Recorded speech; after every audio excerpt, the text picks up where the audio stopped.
Nascar Kart Racing for the Nintendo Wii here on Classic Game Room. And I must say I'm surprised by this game because oftentimes licensed games or games with products slapped all over them can frequently lose focus and gameplay suffers because of that. And I can mention numerous movie-based video games that suffer from that problem. But NASCAR Kart Racing does not take itself so seriously. In fact, this game seems to have fun with all of the corporate sponsors. Although for some reason after playing this game I had the urge to wash down some M&Ms with Coke Zero while standing in Lowe's buying DeWalt tools and rolling in Aflac while FedExing Goodyear tires to some people working at DuPont.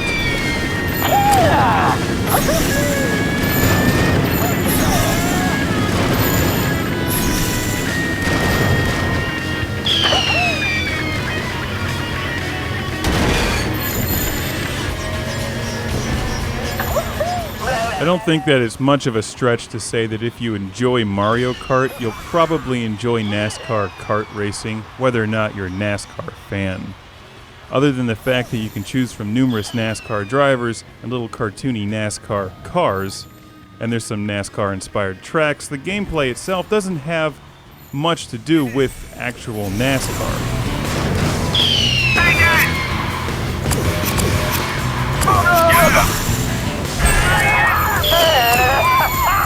Now, admittedly, I don't watch very much auto racing, but I don't think they have the drivers shooting missiles or throwing dynamite sticks at each other yet.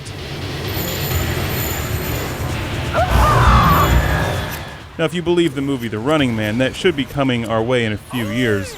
But keep in mind that going into this review, everything I know about NASCAR I've learned from Days of Thunder and Talladega Nights. I'm aware that if there's an accident, you drive through it, and that Highlander is the greatest movie ever made. Which it is.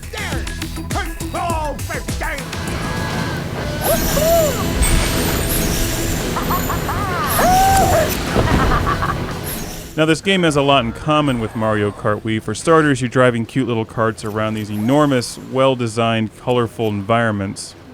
And your objective is to win the races any way you can, using either speed or collecting the power-ups and using them effectively to attack your opponents. There's missiles, dynamite, oil slicks, all kinds of fun things in there that you can throw at the other cars. And also, technically, this is a very solid, well-constructed game. It has smooth frame rate. It uses the Wii controller very well, and I'm playing this with the Wii Wheel that came with my Mario Kart game. And I actually like the course designs. I'll go into more of that in part 2. But where this game differs dramatically is in how you work with a teammate. And you may notice that electrical thing around my car frequently, and it's attached to another car. It's kind of hard to explain, but it's as if they've simplified the concept of drafting, which is getting behind another car. You can make your car go faster. Something with physics and wind and stuff. But they've oversimplified that here to just being within the zone of your teammates.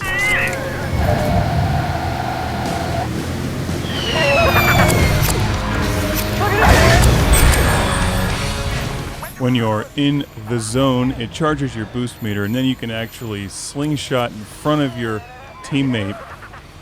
Doesn't make much sense as I describe it. When you play the game, it's a lot of fun. When you see the giant Old Spice or M&M thing blocking your view, that's an attack. That's no different than what they use in Mario Kart when you can throw oil on the screen or something. This doesn't have an online component, but you can play with up to 4 people. Now that's part 1 of the review. I always enjoy spending more time talking about the course designs, and I'll take care of that in part 2. I should also mention there's a number of fictional characters in this game that are unlockable. I think there's 12 tracks total. And I don't think that the girl with 2 red ponytails is actually a real NASCAR driver. But you can still take the fictional character and then team them up with Jeff Gordon or something. But you cannot team them up with Cole Trickle, or the guy from The Princess Bride, or Connor McLeod. None of them. See you in part 2.